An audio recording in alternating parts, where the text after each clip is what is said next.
Hey you guys, what is up? I have my tournament report for the Displains City Championships, day 3 of the Chicago Marathon.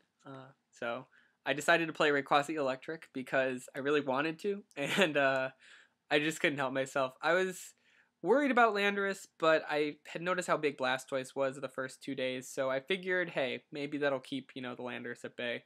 And wasn't exactly right. There was a good amount of Landorus in the field. A lot of Sigilyph, too, like everywhere. It was kind of ridiculous how much Sigilyph. I think there were probably more Sigilyph being played than just about any other attacker. Maybe exaggerating a little bit, but he's definitely like in the top 2 or 3, and it was crazy. So, round 1, I open Lone Dynamo against a Stunfisk and get donked. So my day is already starting off badly, and basically with the way resistance works at these marathons, it's win out or I'm not in cut. So anyways, round 2 I play against a straight Ho-Oh deck, which is really cool. He's running a bunch of free retreaters like Emolgas and Dunsparce, and basically it's a speed Ho-Oh.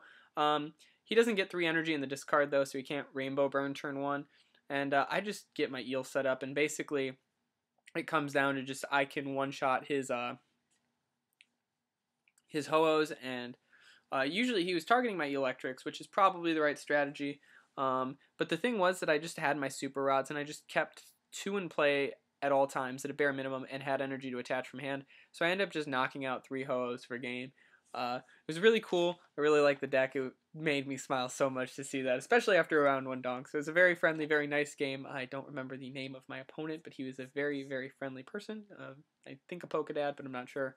But yeah, so round 3, I am paired against another Pokedad, Carlos Perot, who is a very awesome dude. He actually made the online pairings thing that I've been experiencing during the Chicago Marathon, and is probably the best thing to happen to organize tournaments ever. So mad props to him for that. And he's playing a super cool rogue. I gotta give him props. He's playing Serperior, Victini, Celebi, and Mewtwo. So basically what this is that one of the Servines has an attack called Ring Out. It is 30 damage for grass colorless. Flip a coin. If heads, they're paralyzed, and you discard an energy.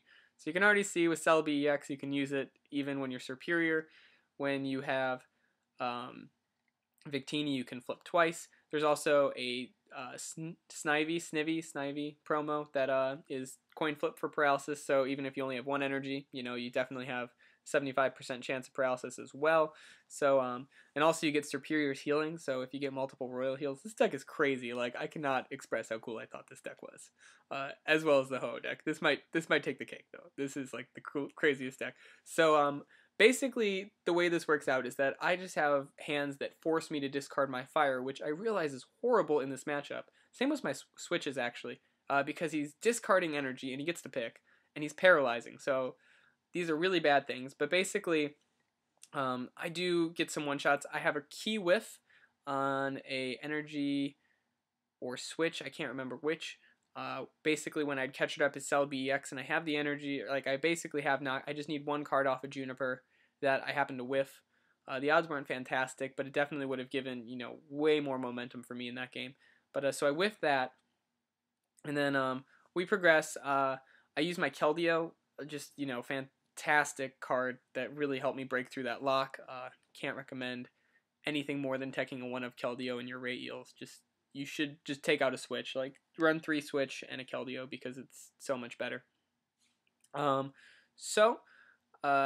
Basically it comes down to I Skyla and find that my third, I'm only running 3, catcher, which is kind of bold, but I just didn't have room, and it's a deck that one-shots things, so you don't need catcher, but I needed it there, and my third one was prized, so I had game, but obviously didn't. And I didn't Skyla. I level balled to check before Skyling, because, that's the way to do that when I didn't need, any more Dynamos. So played the level ball.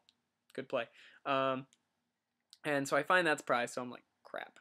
So basically, I think I just take a knockout, and he has a key play where he catchers up my Keldeo, which is a very, smart play. And he goes for the paralysis, and Keldeo's weak to grass, so he rings out for 60 damage, and he'll have 120 the next turn, but he hits double tails on the ring out flips, and so I can retreat and knock out for game. It was super intense. So like I had some bad luck, but then some good luck following. So props to Mr. Perot for running an awesome deck and scaring the crap out of me.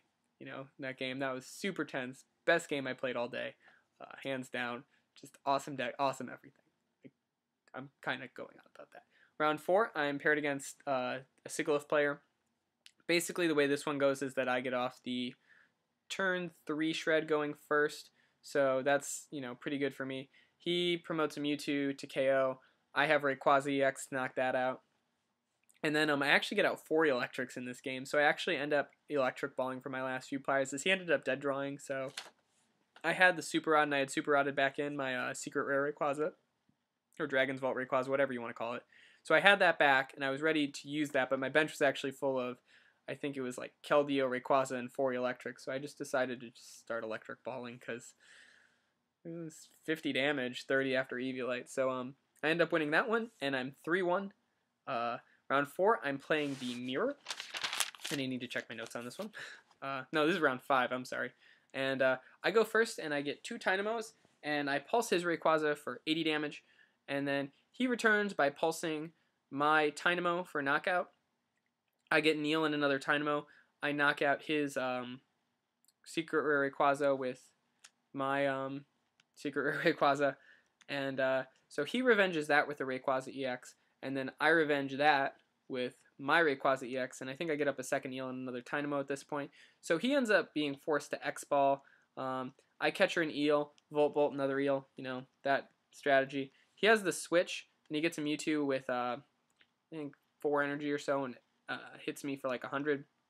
He ends me to 2, and I have 3 Eel in play, so I just basically, off his end to 2, I computer search, and I have Bridge. We actually played the whole game without Bridge, except for that last turn, which is kind of weird in a Rayeels matchup. I remember Ultra Balling away one of mine like turn 1, thinking, well, they'll play it, and he didn't. So, kind of an interesting one, but yeah, so I ended up, I think I made a computer search for a switch. But anyways, so I win in the mirror, and I am 4-1. Round 6, I don't have notes on. What did I play round 6? Oh, geez. Round 6. Oh, right, okay, I played against a Darkrai Terrakion Hammers build. He starts Darkrai. I end up getting a pretty good start again. I think I end up winning this one pretty handily. He just, it's just kind of hard. The Terrakion start, he didn't have access to Junk Hunt.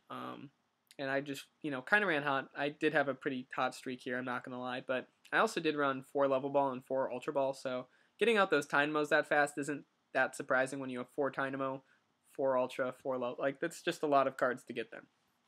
So I end up winning that one. And on to round 7. It's do or die. If I win, I'm in cut, despite getting donked round 1. And I'm playing against Blastoise Keldeo. This is a matchup I actually really like quite a bit. And it ends up going in my favor again. I don't have notes on this, actually. I'm really sorry. I just kind of forgot to take notes. It was, crazy stuff going on. But I actually end up being able to take this one. Pretty sure I was able to run him out of energy. He had to promote a Blastoise at one point. Just a well-timed end, I think. Probably to, only 2 or, probably 3, 4 cards, Ends to 4 still hurt, especially a deck like Blastoise. I made sure to knock out Beach, and, that's a really helpful thing, too. So I end up winning that, and I'm 6-1. I was placed as the number 5 seed. I think I had the worst resistance out of the 6 ones. Yeah, so that was a thing. So thankfully I won that last game, because otherwise I wasn't in cut. But, in top 8, I am paired against a Darkrai Landorus Hammers player. I think he was actually running 2 Terrakion and 1 Landorus. But so game 1, I get to go first, which is huge, and I get a pretty good setup. I run pretty hot. I just have responses. I end up taking out his Landorus after maybe 1 turn of it hammerheading, so I just basically say no to that, and I think I had the Tool Scrapper too at a really key moment. I think I Skylid for it, so that one of Tool Scrapper really helped me out there. And after taking out the Landorus, just the Darkrai's just didn't come, and I win game 1. Game 2, he gets Landorus going, and actually just it's a hard match. It was pretty close. It was a pretty good game. The Crushing Hammers definitely hurt in this one, and he played them very well, targeting my fires and knowing when to target my fires, specifically which to. So he ends up taking game 2. Game 3, I start Lone Dynamo, and he starts Landorus, which usually means you lose, but I get to pick who goes first that game, and I obviously picked to go first. So crisis averted. I end up kind of a similar game where I just get rid of the Landorus fairly quickly. I think it did a little bit more work this time, unfortunately. But, another game where I just kind of ran hot and ended up beating my opponent. I think he's a little frustrated about it. Like, it was a close game. There were some, close things. Crushing Hammer flips matter for sure. I did, get some top decks and things like that. Just hit cards when I needed to, when it probably wasn't the most likely thing, but still, I was taking risks, and, there's risk reward. So I end up winning and moving on to top 4. Top 4, I am playing against Blastoise W again, which is a matchup I'm pretty comfortable with. You get a lot more time to set up, and it's just, I feel like when Rayeels can set up, it usually wins. So I actually think that Blastoise W is probably a pretty good matchup. So game 1, I just kind of, and these games, top 4, are actually on the stream, so you probably want to watch those actually for the top 4. I know I win the first game. The second game I end up losing. He gets a massive Keldeo, like 9 energy, like not at 9, 7 energy or so, or however many you need to one-shot a Rayquaza X. He got that many, and I basically just couldn't do a thing about it. I didn't have the Rayquaza to respond, and I don't think I had enough Eels in play to actually, I think I only had 2, so I needed like the FUT. It just wasn't there. So I end up losing that game. And then in the last game, I think that I actually misplaying it is one of the things that they addressed in, I think, the top cut, is that I thought my Raikou was in my discard, and I could have won a turn earlier apparently, but I thought it was in my discard. I remember in game 2, I think it was what I was confusing it with. I actually Ultra Balled away. I was like, this card sucks. Why am I not playing a Mewtwo instead? Which I probably would have benefited from playing. Mewtwo would definitely help against Blastoise Keldeo. It would also probably help against Darkrai. Just if you don't have an attacker that needs fire, having more attackers like that helps. So I might actually consider that if I play Rayeels again. I think Mewtwo's now better than Raikou, just because the mirror is so much less prevalent, and there's still ways to win the mirror without Raikou. I did use Raikou in my game, but, So I end up winning that, and I'm in the finals, which, is the first time I've actually ever made it to the finals of a city championship. So super excited, and I'm playing against Matthew Moss, who's, I think, pretty well known. I know he used to be a really big player, good player, something like that, but doesn't play as much. I actually played him the day before, and he had to read a lot of the cards that I was playing because I was playing Garbodor, so he didn't know what Garbodor or EXP share did. But he's playing just straight Darkrai hammers. If you watch the games, he sets up super fast.